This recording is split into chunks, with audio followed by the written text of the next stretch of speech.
Come along while I make myself a robe to wear while I wear my PJs around the house. First things first, the pattern. So I trace my pattern.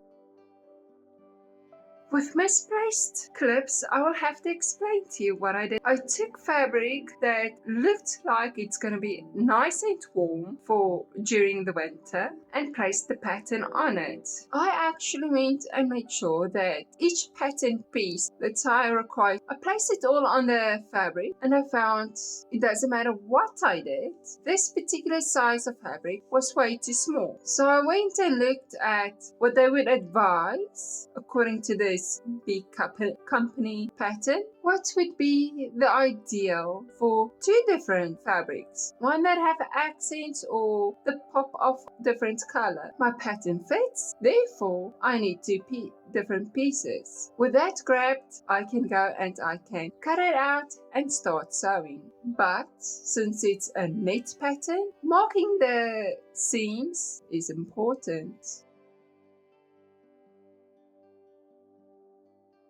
And thread mark it because I do not trust how well pattern pieces will rub or stay, since I don't know how long it will take me to do this particular pattern. My first pattern piece that I chose to sew together was separated in two different categories. My pop of color or accent color, which will be the red one that I'm using. I started with what I can sew together without sewing pieces together, starting with the belt. The belt was simple, one center seam, and I chose to do a crazy thing. Yes, one stitch only. I wanted to whip the entire thing together. It was whip the center seam together. It is to fold it the width of the belt widthwise in half, and then go and whip stitch the entire thing closed. While I was working with the red thread, I looked at what else of the red I can do. The facing.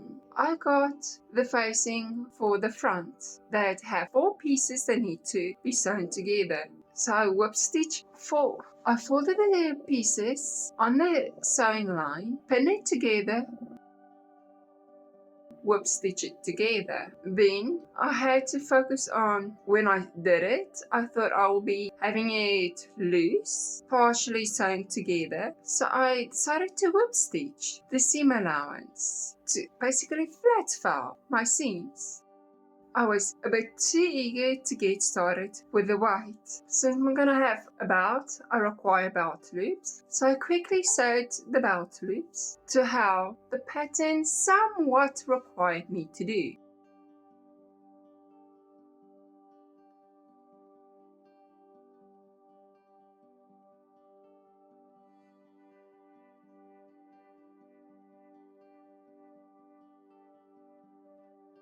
Then it was all of pieces that I can prep or prime before it requires to be sewn. I can get the pockets ready, so I focus quickly on my pockets.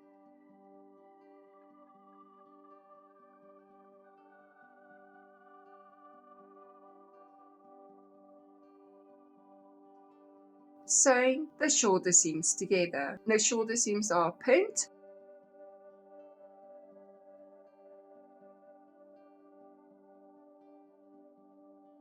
Whip stitched.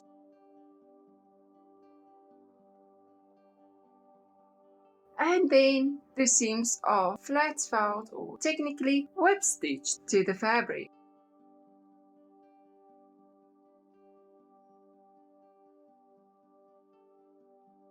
The sleeve seams are pinned together,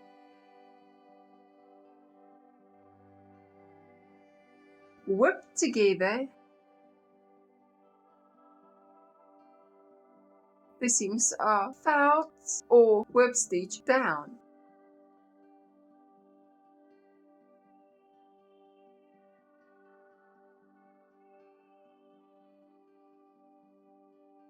Sewing the side seams together, which means pinning the seams on the sewing line, whip stitch it together, open it up, pin each side of the seam down so that it can be a flat felt seam, and whip stitch that down. This collar got a center seam, so it is folded, pin it, and twip stitch the collar down.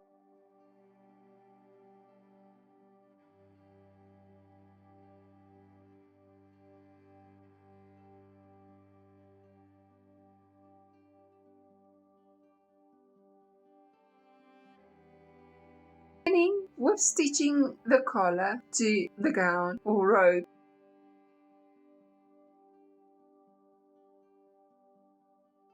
And then whip stitch or flat foul with a whip stitch the collar or your seam stick down to your fabric.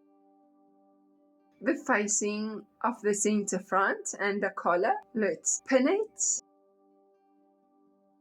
and whip stitch that down. Yes, we had decided that it will be also whip stitched down to be secured and not flapping around.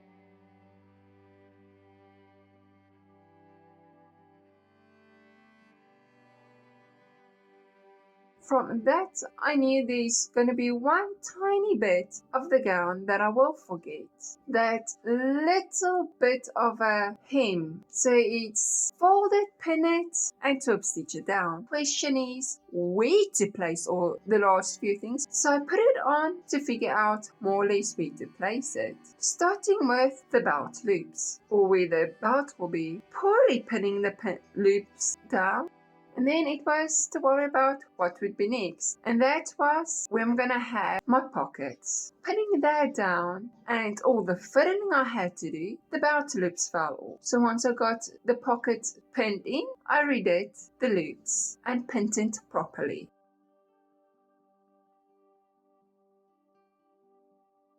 Then it was the facing. I have measured and figured out the exact ideal location and put it.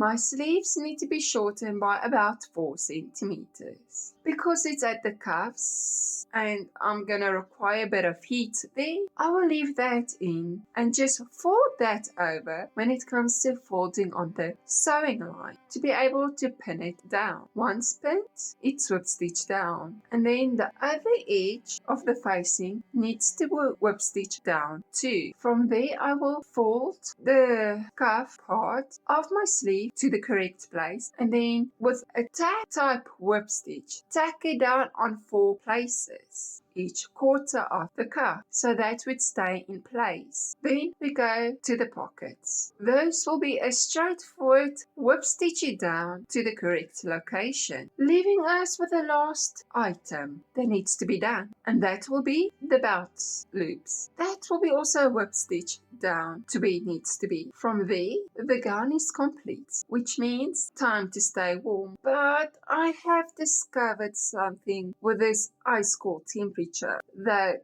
South Africa is currently having, and where I'm staying, it's colder than it should be. The slight joke of, does your actual blanket have an expiry date, kind of gets me to think my actual winter pajamas is now actually past its ideal to wear stage. So we'll be focused on getting my PJs done in the next video. Until then.